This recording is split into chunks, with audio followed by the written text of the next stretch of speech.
네, 반갑습니다. 부동산 전망하는 남자 골든마우스 인사드립니다. 보통 투자를 할 때요, 상담을 할 때요, 상담을 드리면서 말씀드려보면 은행 대출 같은 경우를 되게 부담스럽게 생각하는 분들도 많이 있습니다.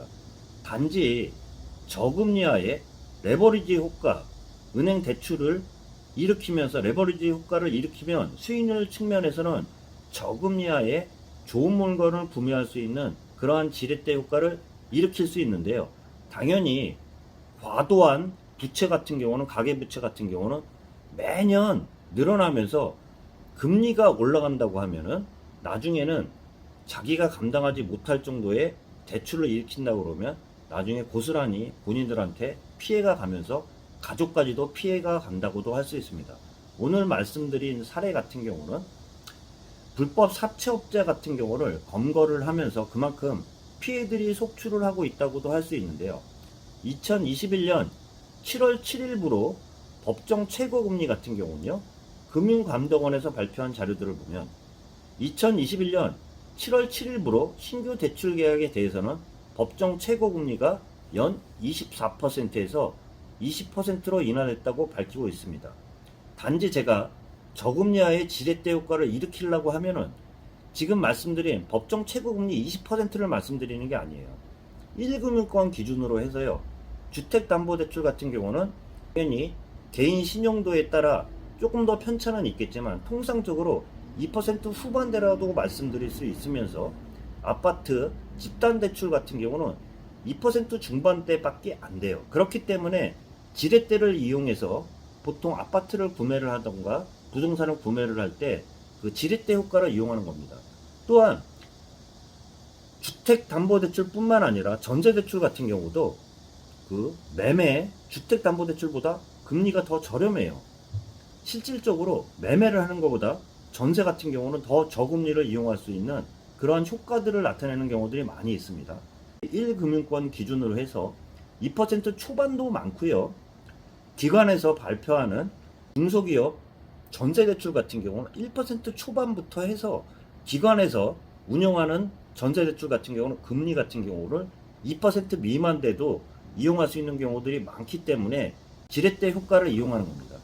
제가 말씀드린 최저금리가 법정 최고금리가 약 24%에서 20%를 인하했다고 해도 그러한 보통 통상적으로 말하는 1금융권만 이용하면서 과도한 부채 같은 경우는 당연히 지양해야 되겠지만 자기가 감당할 수 있는 그러한 부채 같은 경우는 이용을 해야 됩니다. 단지 제3금융권으로 통칭되는 대부업체 같은 경우를 이용하면 큰 피해를 당할 수 있으면서 또한 그 사금융 피해 같은 경우가 속출하는 그러한 상황들도 맞이할 수 있기 때문에 조심해야 된다고 할 수 있습니다. 저도 영상을 찍다 보면 최근에 인터넷 대출 상담뿐만 아니라 그 불법 스팸 문자들이 속출하는 경우들이 많이 있습니다. 스팸을 방지하기 위한 그런 어플들도 깔았음에도 불구하고 줄어드는 기미가 보이지 않는다는 것은 그만큼 설친다고도 할 수 있으면서 피해 같은 경우도 계속적으로 늘어난다고도 할 수 있습니다.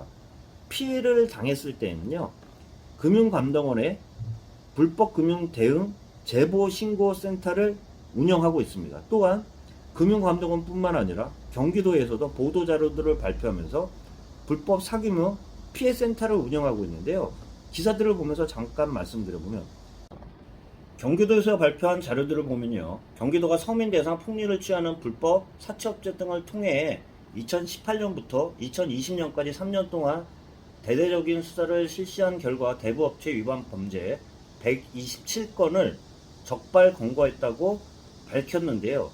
그 사규명, 그 사채업자라고도 일명 얘기를 하는데 그 사규명 같은 경우는 노동자나 일반 제1금융권, 2금융권을 이용할 수 없는 어려움을 겪고 있는 노동자나 소상공인 등을 상대로 최고 3만 1000%의 고금리 불법 대부 행위를 일삼았다고 밝히면서 피해 규모 같은 경우는 경기도 피해자 1300명 규모의 대출 규모, 상환 금액 등을 따져서 35억에 달한다고 밝히고 있습니다.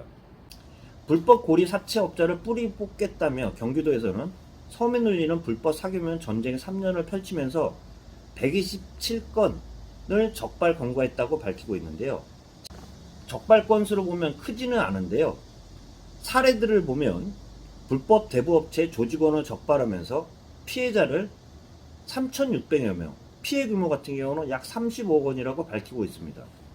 또한 그 사례들을 보면 불법 광고물이나 DM 스팸 문자들 같은 경우가 많다고도 할 수 있는데요. 불법 광고물 53만여 장을 수거했다고 밝히고 있습니다. 불법 광고 전화 같은 경우도 4,700여 건을 이용 중지 및 차단했다고 밝히고 있는데요. 제가 체감하는, 보통 서민들이 체감하는 그러한 느낌 자체는 여전히 지금 스팸 문자 같은 경우 줄어드는 경우들을 보면 그렇게 체감을 하지는 못하고 있어요. 좀 더 강력하게 취해줬으면 하는 그런 바람에 제가 영상을 찍고 있고요. 불법 사기명 피해 같은 경우는 금융감독원에 신고를 해도 되지만 경기도에서도 수사, 구제 및 시생까지 한 번에 원스톱 처리하는 신고센터를 운영하고 있기 때문에 이용하지 않아야 되겠지만 피해가 발생했다 그러면 그 신고 및 구제, 회생까지도 가능하다는 말씀 찾아가면서 피해 상담소를 꼭 임용하라는 말씀 드려보면서 오늘은 저금리의 하에요. 지렛대 효과를 이용하는 것은 당연히 투자의 상식이면서 저금리 하에 그 지렛대 효과를 이용하면서 좋은 물건을 고를 수 있는 그런 장점도 되겠지만 제가 말하는 거는 제1금융권의 저금리 하에 본인이 감당할 수 있는 그러한 은행 부채를 이용하는 거지 제2금융권, 제3금융권, 대부업체까지 이용하라는 말은 절대 아니라는 말씀과 함께 피해 사례와 함께 불법 사기명 같은 경우는 신고 적발 센터들을 경기도뿐만 아니라 금융감독원에서도 운영하고 있다는 말씀 좀 드려보면서 조심하라는 말씀에 영상 찍었습니다. 참고하시길 바라면서 영상 마치도록 하겠습니다. 예, 골든마우스였습니다.